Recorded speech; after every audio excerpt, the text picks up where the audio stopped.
I just want to emphasize that Wentiirim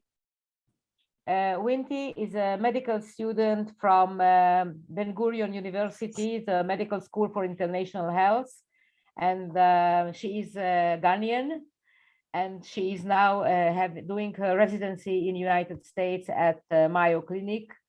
So she continues to work with us in the project, even if she's now in the United States, but she is with us for many years.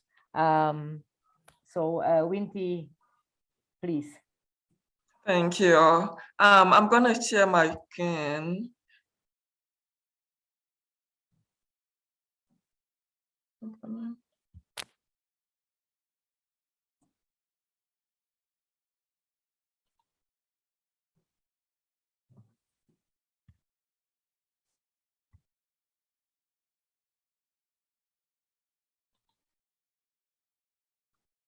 Can you see my screen?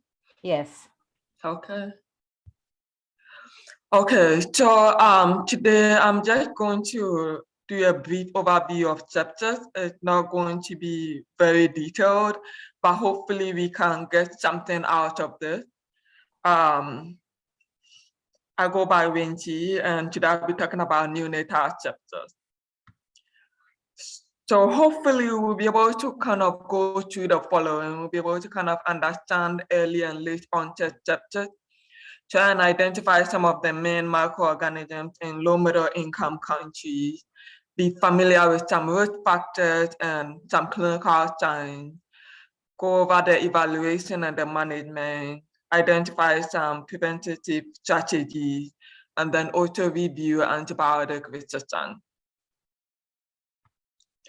So when we talk of neonatal sepsis, we're usually looking at infants that are 28 days or younger.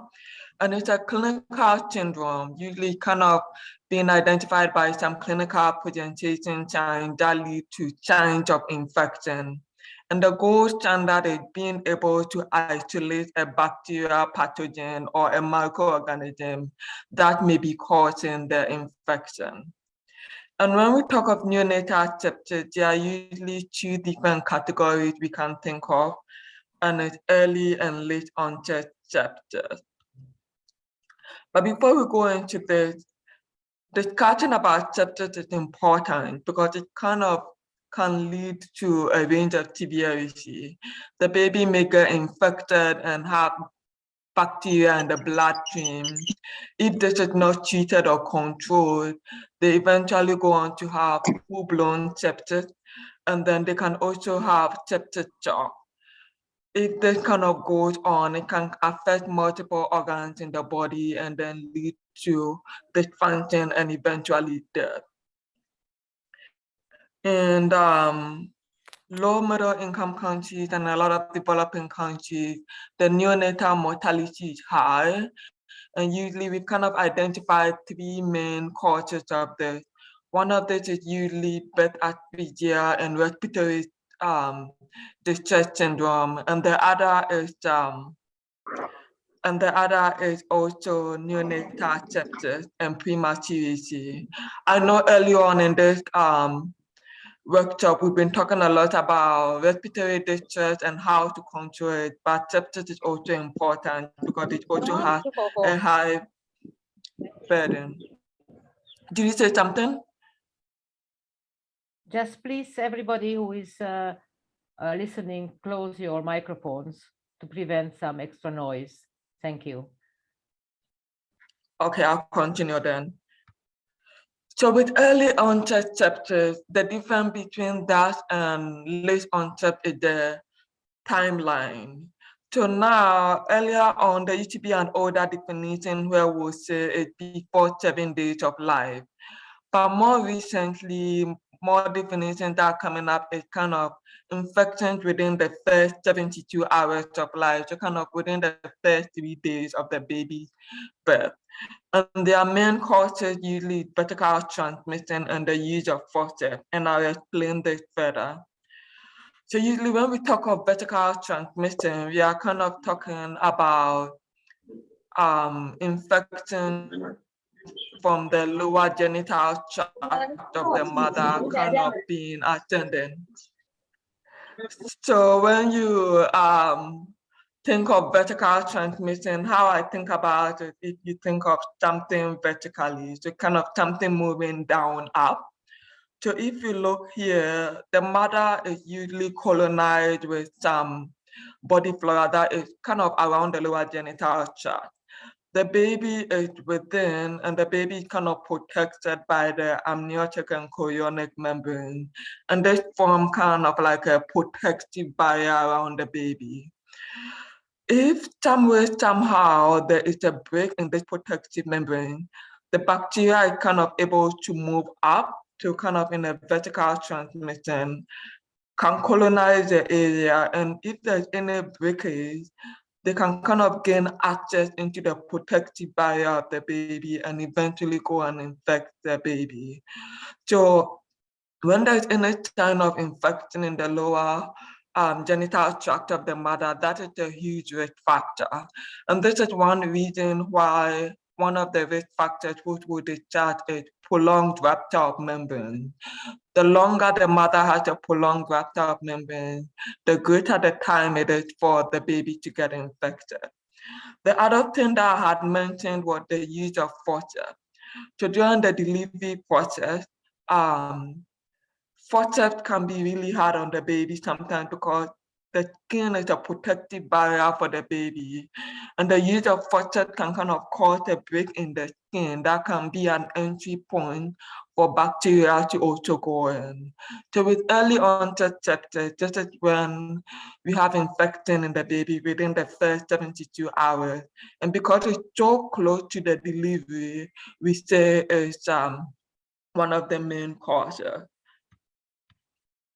Late onset sepsis, the current definition is kind of looking at infecting in a neonate that is older than 72 hours of life.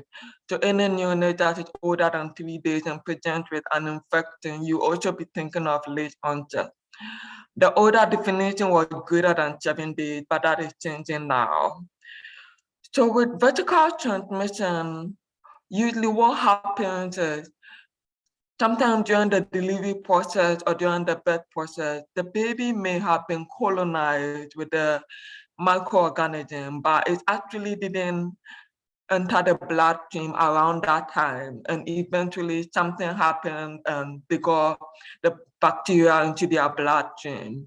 And usually the main thing is with horizontal transmission. So when they go home, or if they, for one reason or another, they are hospitalized for a really long time, contact with healthcare providers and all can also play a role in the horizontal transmission. But in this case, we think of outside causes, outside of the birth process, so from the community or from healthcare workers too. So when we talk of neonatal sepsis, different countries have different incidence rates, like how often they see that. But one study kind of got a lot of data from different countries and kind of pulled it together. And what we are seeing was for every 1,000 babies that are born, about 22 of them may be presenting with neonatal sepsis. And when you translate this into how many you see in a year, you have about 3 million cases of neonatal sepsis in a year, and that is a lot. And actually, we see more of these in developing countries, Sub-Saharan Africa, Southeast Asia, and the greatest burden is in these places. So this is a table that I got from UpToDate, and actually I know it's very small because I didn't want to focus too much on this. But what is saying here is kind of looking at the organisms that are called early onset and late onset. And if you see this, E. coli and group B strep are kind of the most common implication organisms.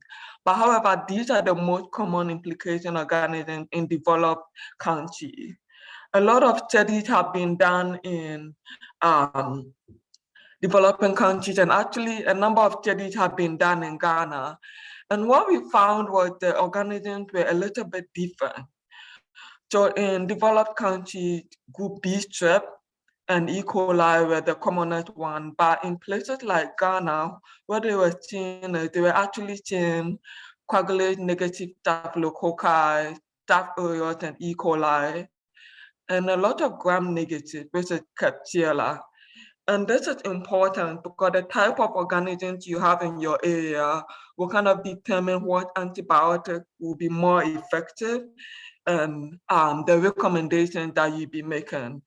The reason why I say because in developed countries, because they see a lot of group B strep, this goes into the prenatal care. They swab women for group B strep and they treat them for antibiotics.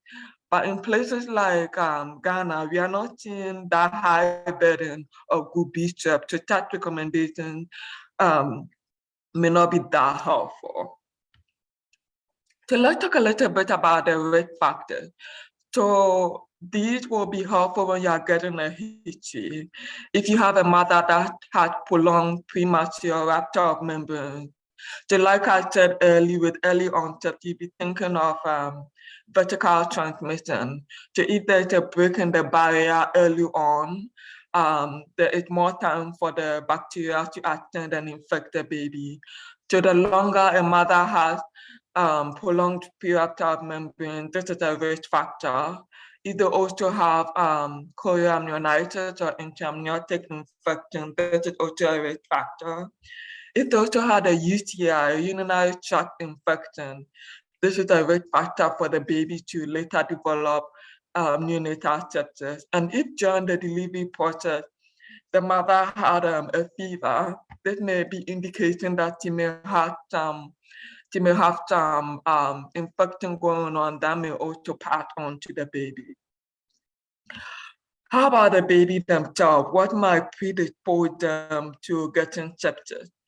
So prematurity, the younger the baby is, the less developed their immune response to infections are, the higher the risk they are for getting hypoxia. If the baby is requiring resuscitation, that will also be a risk factor. With resuscitation, kind of the mechanism that we think about, it could be in different ways. If a baby is requiring resuscitation at birth, it kind of means like they've gone through a lot of stress and their defenses are just impaired. Other ways too, one thing could be the resuscitation equipment that are used. If they are not well cleaned, sometimes it may be a route for the babies to get infected too. If during the delivery, the amniotic fluid was meconium chain, it also increases their risk factors for getting neonatal sepsis. Longer hospital stay. So the hospital is supposed to be a safe place, but because there are other babies that are admitted in the hospital, one thing that could happen is the longer they are, there's a higher risk for healthcare workers to, if you are not observing very clean hygienic practices, sometimes you can be working babies too. So the longer they are in the hospital, the higher the risk. And if they have some sort of metabolic disorder too, that may impair their function and may predispose them to sepsis. So we looked at the different types. We looked at early onset, late onset. We looked at the maternal risk factors. We looked at neonatal risk factors. We also looked at the microorganisms that are common. So with all of this, how may sepsis present? So actually sepsis can present in a very wide variety. It may be very subtle, very gentle, you may not notice it, or it may be very profound. So sometimes you may need a very high clinical suspicion. But if you are aware of the risk factors that may predispose someone, that may tell you that, oh, this baby had this risk factor, so I should be keeping an eye on them, and that may help you identify. So some of these presentations, so if a baby has increased distress during labor and delivery, maybe while they were still in their mother's womb, they noticed a lot of high tachycardia, or when they were born, they required resuscitation. We have to keep an eye on them. That may be a sign of sepsis.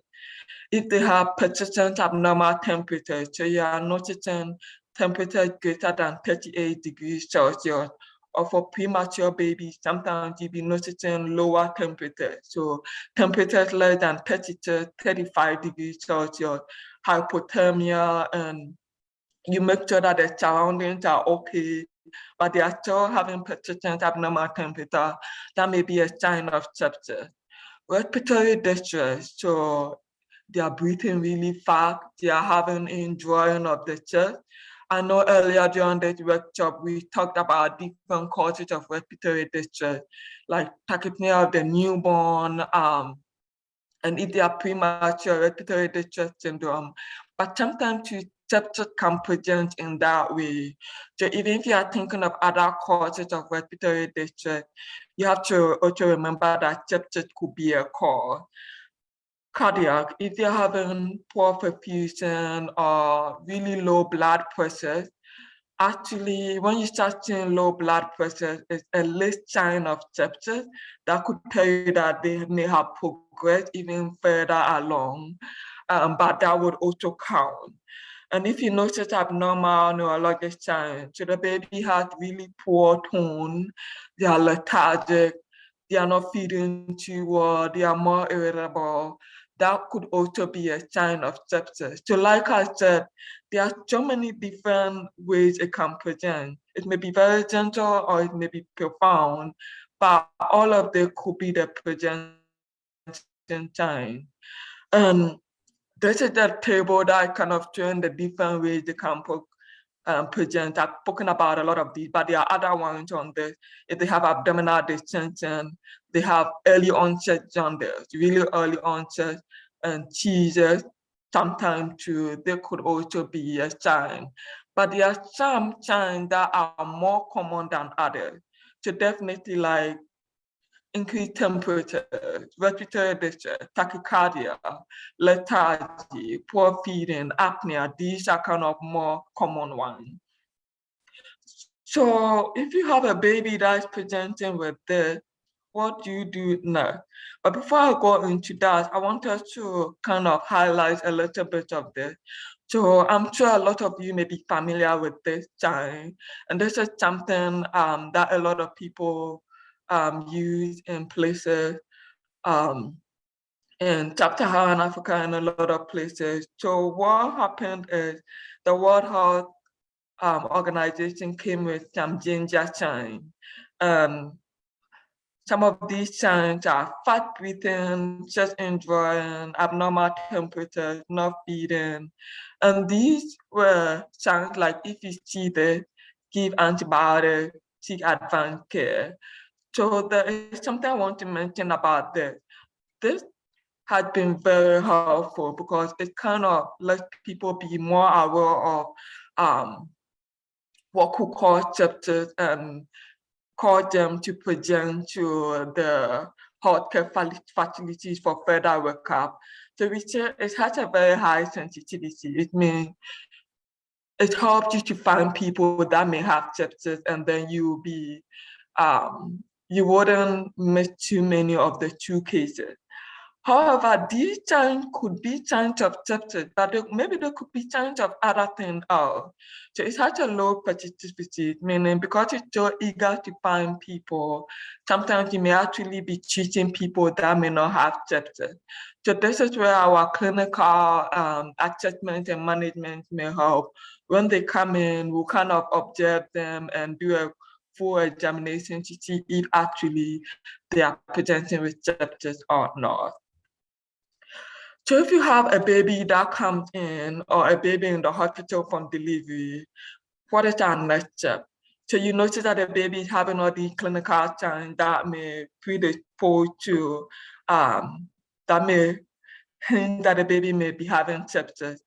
So the first step is to review the history, especially if you're looking at a baby that is within 72 hours of birth or even after. How was the pregnancy like? what happened during labor and delivery. Because if you heard that the mother had prolonged rupture of membrane, that could tell you that the baby is at risk. If the baby needed resuscitation, that could tell you that the baby is at risk. So getting a really good history will help you identify some of the risk factors. And then the next step is to do a really thorough physical exam. So sometimes on physical examination, you may find localized sources of infection. Maybe you may find a swollen joint, red, or you may find like infection around the umbilical cord. You may find a skin infection, something localized that will tell you, oh, this is the source of the infection. But other times you may not find any localized source of infection. When this happens, if the baby is having any symptoms in any way, kind of all that I've spoken about in the past, usually if you are able to, the plan was to do a full workup. So the workup includes getting a blood culture. That is very important. If the baby is stable and can tolerate it, we recommend getting a lumbar puncture. I highlighted the blood culture and the lumbar puncture because I think they are the most important. If it's possible and you can, then the other one that you could do is getting a TBC with a differential and platelet. If the baby is older than 7 days old, we recommend getting urine studies. If they are less than 7 days old, we don't really recommend that. If the baby is having respiratory symptoms, maybe decreased breath sound somewhere, or really severe injury of the chest and retraction, and it might be helpful. It might be helpful to get a chest X-ray, just to see if they may have congenital pneumonia or something going on.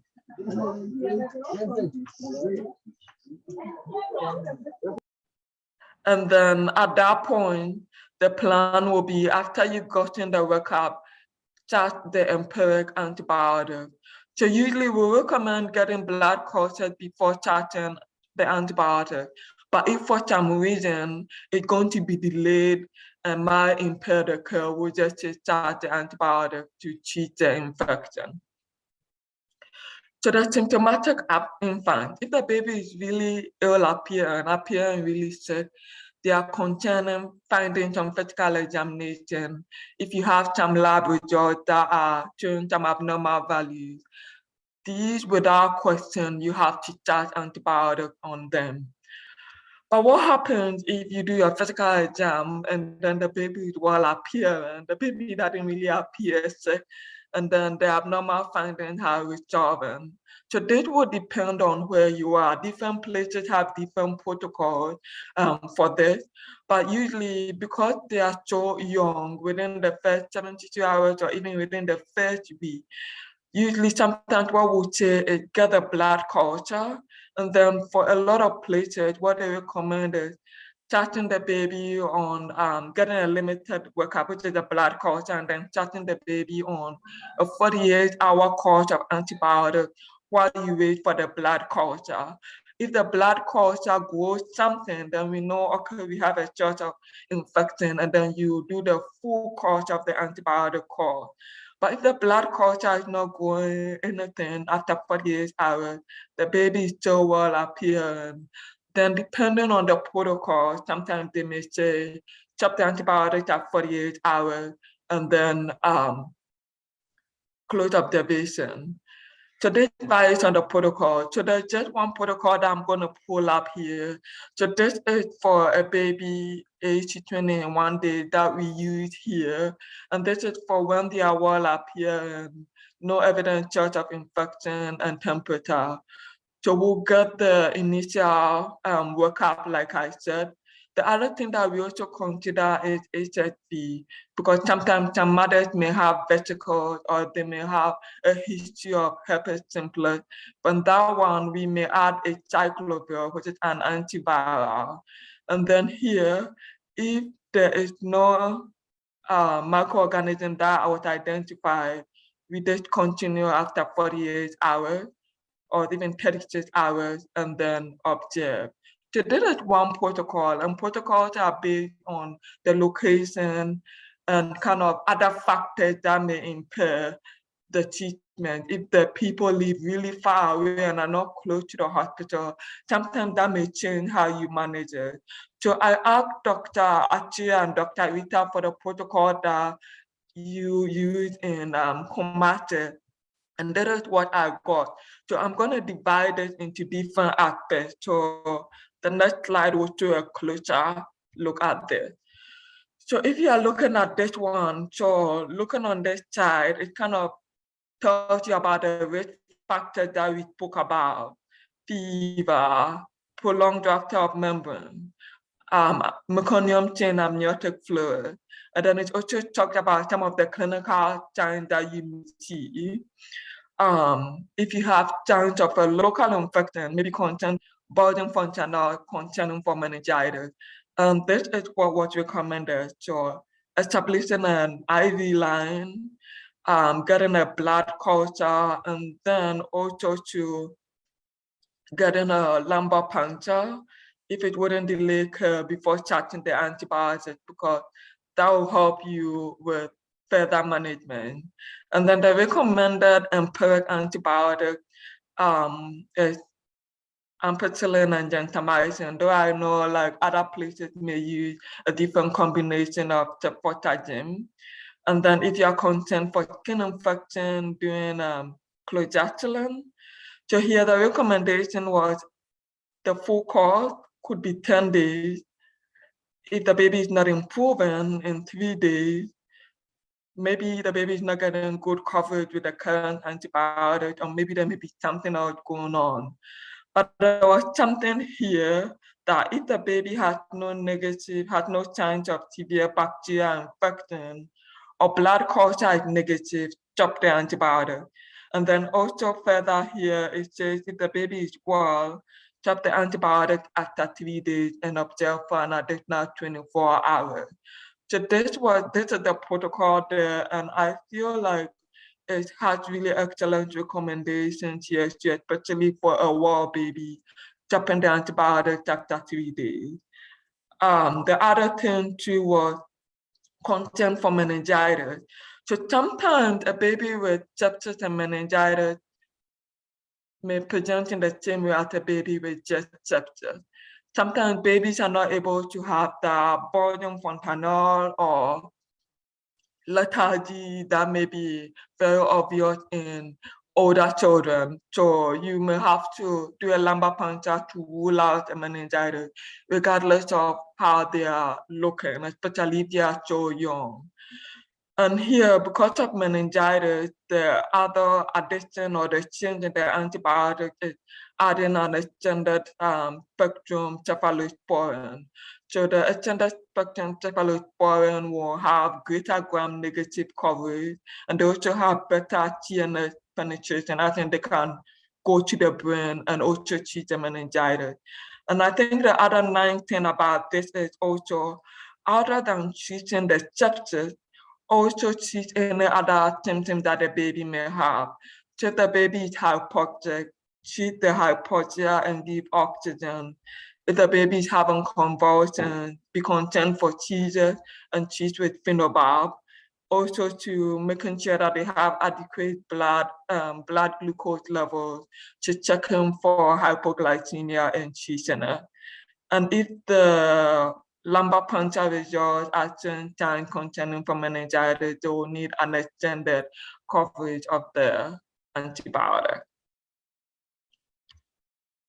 And this is other supportive and ongoing care, which I think is important when we are also treating neonatal sepsis, to ensure that the baby is having adequate nutrition and fluid, unless you are concerned for any abdominal pathology. If you are concerned for abdominal pathology, making sure that we cover with antibiotics that will cover that. So in some places they use flagyl. If you are concerned for abdominal obstruction, then maybe in that case we cannot feed the baby, and then you just make sure that we are supporting with adequate IV fluid. There's a recommendation here about treating anemia, but I think that will kind of depend on the clinical picture too. Yes. So this is the protocol that I got from Dr. Rita and Dr. Chia, and I feel like it's really outlined important recommendations that are great to follow. And there's the WHO guidelines that recommended ampicillin and gentamicin as the empiric antibiotic. And these are a lot of empiric antibiotic recommendations in a lot of places. And when I say empiric, it kind of means like the first antibiotic that you start with until you have more information. Yeah.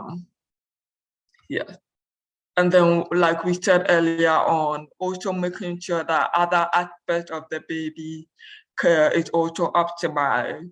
So fluids and nutrition is important because if they have adequate nutrition, they are in a better place to fight the infection to teaching hypoglycemia, making sure that their temperature is controlled. If they are too cold, making sure that we bring their temperature back to the normal level. If they're having respiratory distress and they need CPAP, ensuring that they get it and choosing TJ. So we've spoken a lot about identifying the workup that we can do and the management with empiric antibiotics, and then also supportive care. So like I said, about 3 million babies get neonatal sepsis every year, and the greatest burden of this is in places like Ghana, and it's very costly. It costs a lot of money for the family to be able to treat this. It costs money for the hospital, but maybe we could do a little bit on our part as healthcare providers and try and see if we can even prevent it occurring in the first place. We may not be able to decrease the level down to 0, but maybe we can improve it. So in terms of prevention, if we look at the different types, if we think of early onset sepsis, which occurs within 72 hours, and it's really related to the mother because of vertical transmission, maybe one way we can work on prevention is to work with our OB and gynecology colleagues, that during the birth process and the labor process, the equipment that are used are clean. That will prevent the transmission of bacteria. And maybe during the prenatal period, identifying moms with risk factors like UTIs, urinary tract infection, and then making sure they get adequate treatment. So those could be one way. To clean delivery practices, also with the recertification equipment, our bag mats and everything, our nasal point, like making sure that they are clean. The other most important thing is hand washing. There was one study that showed that significant hand washing by healthcare providers actually decreased the rate of neonatal sepsis. I'll speak a little bit more about it. And breastfeeding, we know like the colostrum has a lot of antibodies for the babies in the first month of life, and encouraging breastfeeding could go a long way to help prevent it. There are a lot of places that do erythromycin as a protective factor against gonococcal and chlamydia disease. So that could be one thing we could do to one way reduce infection too. Identifying the risk factors I spoke earlier about, ensuring really good cord care could be one way of prevention. There are some places that have high rates of invasive fungal infection, and in those places, sometimes they can do fluconazole prophylaxis, but it's not for every place. It kind of depends on the infection rate in your mother-baby unit or NICU. So that's just a quick literature review, and then I'll end this presentation.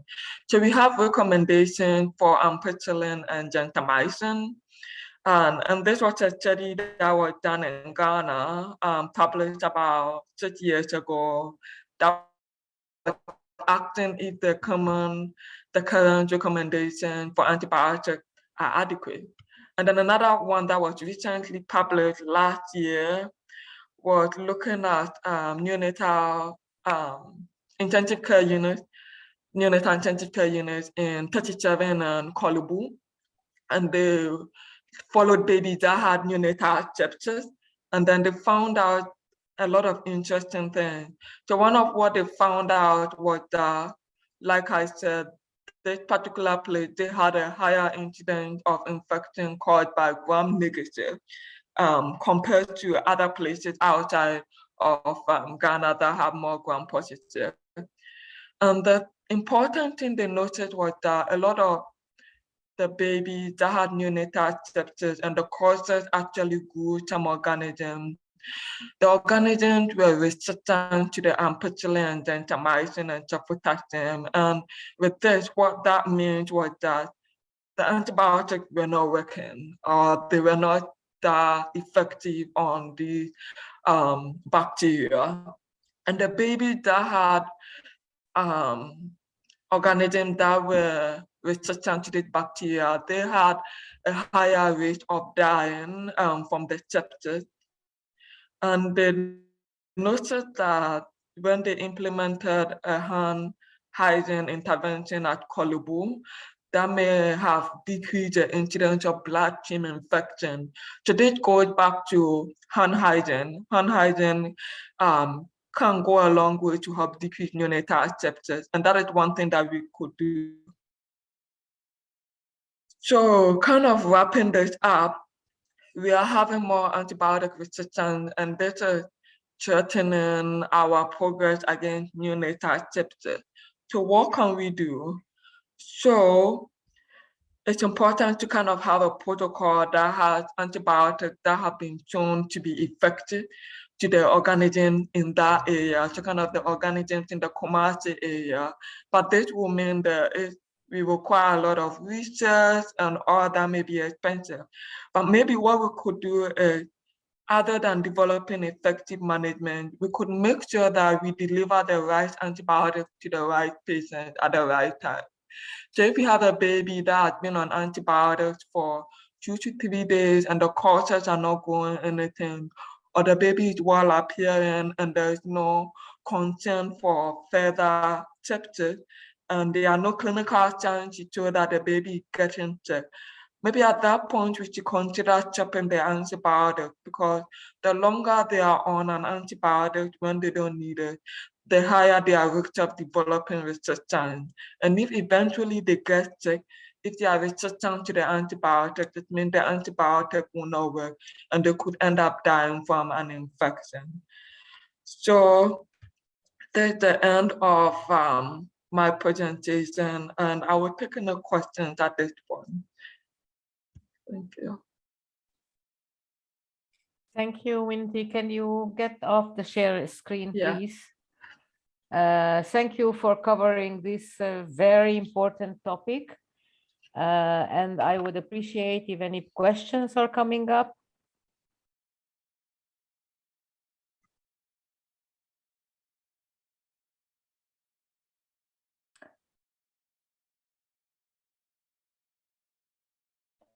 I know that the issue of blood culture is a big challenge and represents a big obstacle in decision making.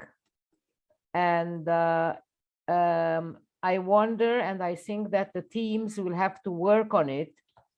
It's cheaper probably to have a blood culture than to continue antibiotics for many, many days and exposing the baby for even an additional infection because of the IV and because of all the disruption of the normal skin. So they are absolutely important to develop some kind of algorithm. I know that you are using cephalosporins as a first line, and I wonder if this can be abandoned or even through research, just make some control group and prove that there is no benefit. If the baby is improving on conventional antibiotics, maybe there is no need for such a big cannonballs to be delivered to every baby who is admitted to the MBU. what we saw from the charts that we are following up is that too many, 80% or even more of the babies are receiving antibiotics for a lot of reasons, and there is no blood culture. And I wonder if you can comment what is done or what can be done in order to improve that. Is there a laboratory in the hospital? Is that something that is happening soon?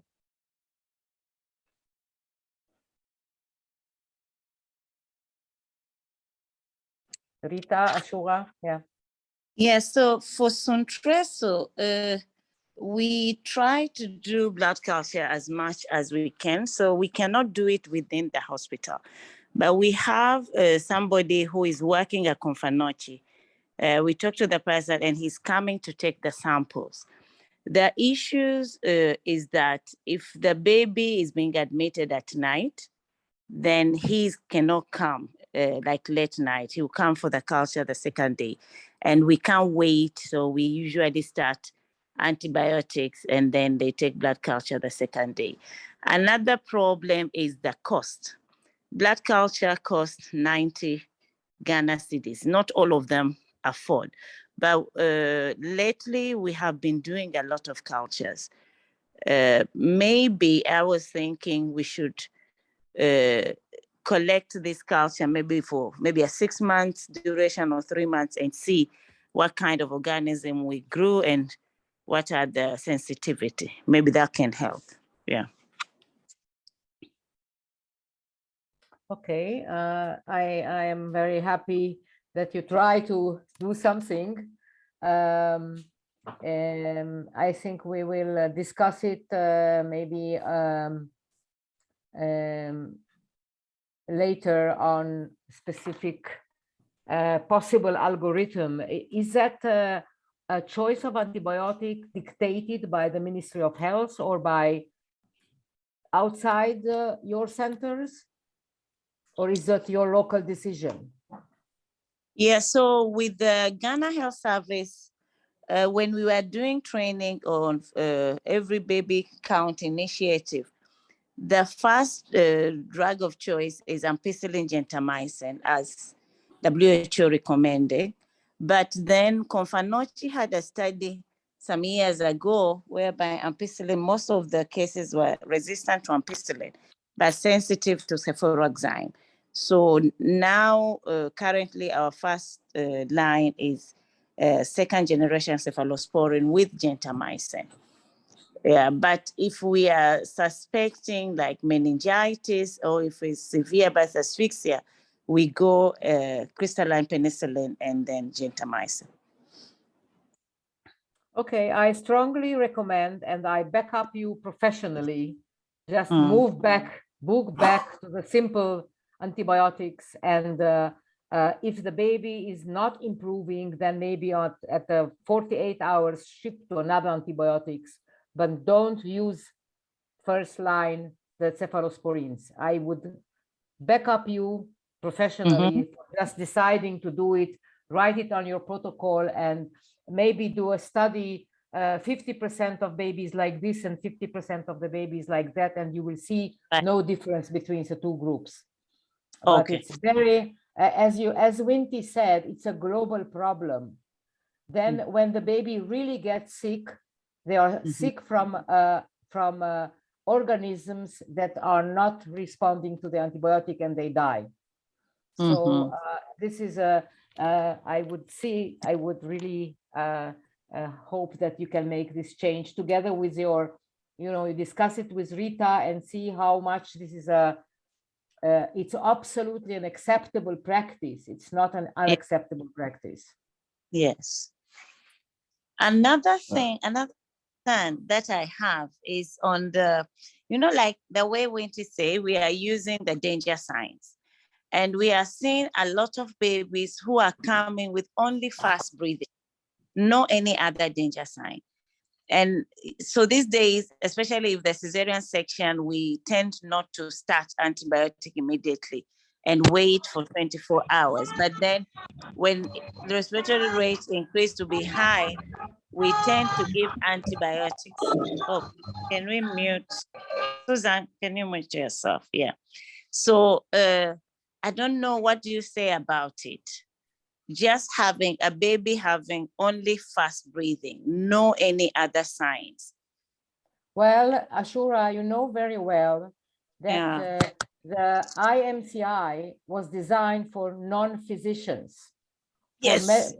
In order to help the outside centers to refer babies to medical care when needed. When the baby is under your eyes and you can monitor and you can watch if the baby is improving just with oxygen or some CPAP and is looking healthy, looking, as you said, only fast breathing, it is under your eyes. So it's absolutely perfect to wait 4 hours, 6 hours, 8 hours, and not start antibiotics if the baby is otherwise well. Right. So the danger signs are important for the non-physicians, medical referrals. It's a classification of disease. So yes, you can wait. All right. Thank you. If I can add a couple of things. First, Wenti, really thank you for your talk. It was very interesting and very important. And I think that you should send the paper from Accra about the bloodstream infections to all the group. It's a very important paper because it shows what happens when you use antibiotics all over, and you get eventually you get bacteria that are that are extremely resistant to antibiotics. Now, I think that the very important take-home message from your talk is that we have to go back to the basics, which means washing our hands, keeping aseptic techniques, and this has to go all the way up to the delivery room, because you are getting your babies from the delivery room, and using today, you don't really have to wash your hands with soap and water, which is time consuming. You have alcohol gel and all kind of disinfectant that you can use every time before you touch a baby, especially the extremely premature ones, and especially in the delivery room, and to use gloves whenever you can. It's the first, the real basic that decreases the rate of late sepsis of the babies. And Ashura, as you said, you already have blood cultures. You can already see which bacteria, if you have sensitive or resistant bacteria. Remember that even if you have bacteria that are resistant to ampicillin, the combination of ampicillin with gentamicin, this is the trick. I mean, if you have a bacteria that is resistant to ampicillin, together with gentamicin, it's a completely different story. So, because they work together, they work in tandem. So you do have to look, if you already have blood cultures, look at your bacteria. Don't wait another 3 months. I mean, you can start collecting them, but you can go back. You have the computerized files of the babies. You can use them. Just use them to see how your bacteria are, how resistant they are. Because really using cephalosporins, it's kind of, you're taking the drug and you will not be able to use it afterwards because all your bacteria will be resistant. And again, if you see that the paper that Wenti talked on it, it's a paper that tells the story.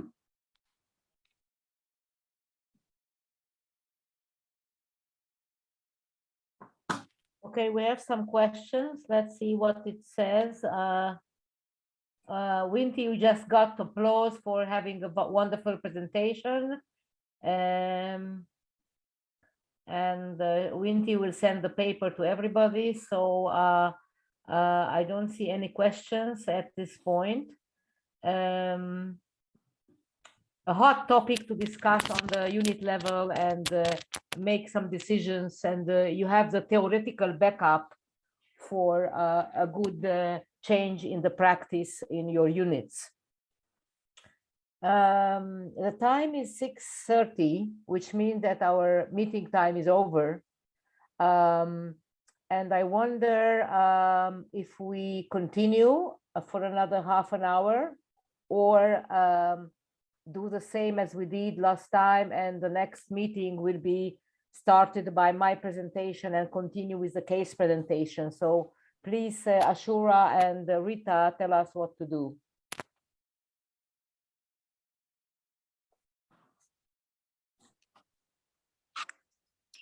Sorry, how long is your presentation? Well, it's planned for 30 minutes, but it's with question, it might take longer. So I wouldn't like to rush it. Yeah, so maybe we should push to the coming session.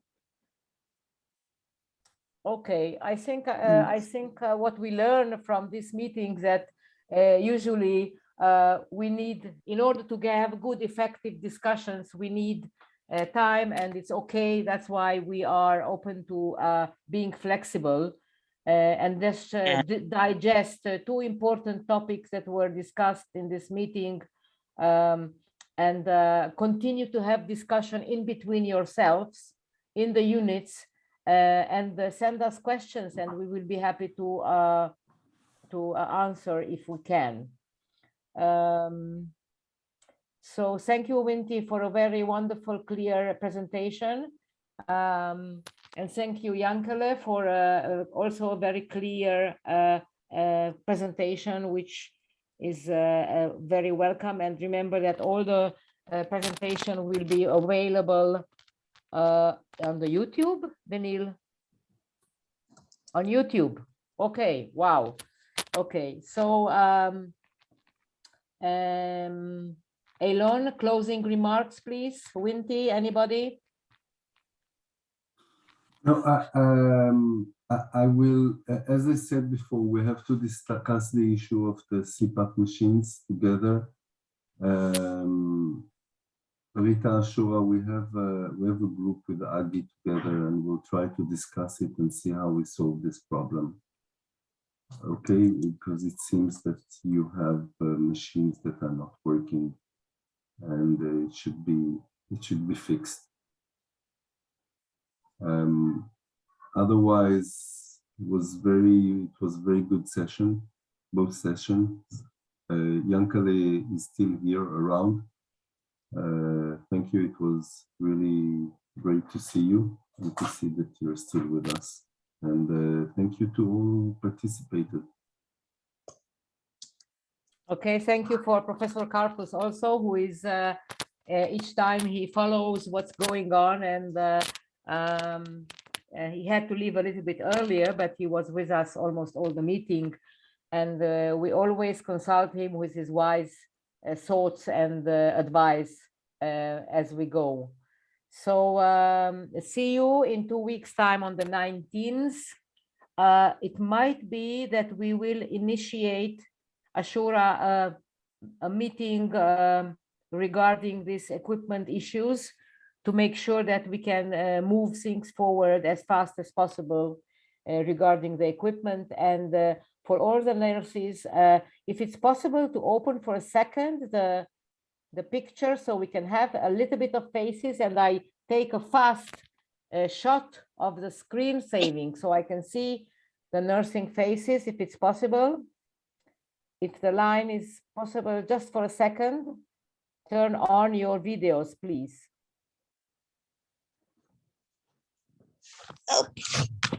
Okay, you're pretty, everybody there, and I will have a print screen. Thank you so much. Here, everybody's coming up. Oh my God, I miss you all. Hello, Joyce. Hello, Abigail. Hello, Gloria. Hello, everybody. Thank you so much. More faces, doctors, everybody. Unita Hassan.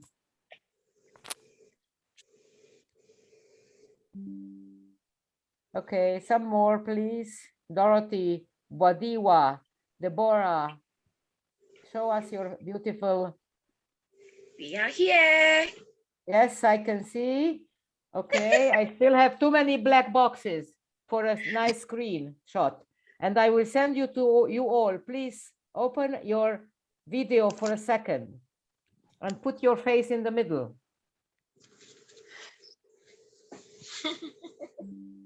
Okay, more, Martha, Jacob, Hassan, I can see you. Hello. I'm here. Abigail, hello. Okay, getting better.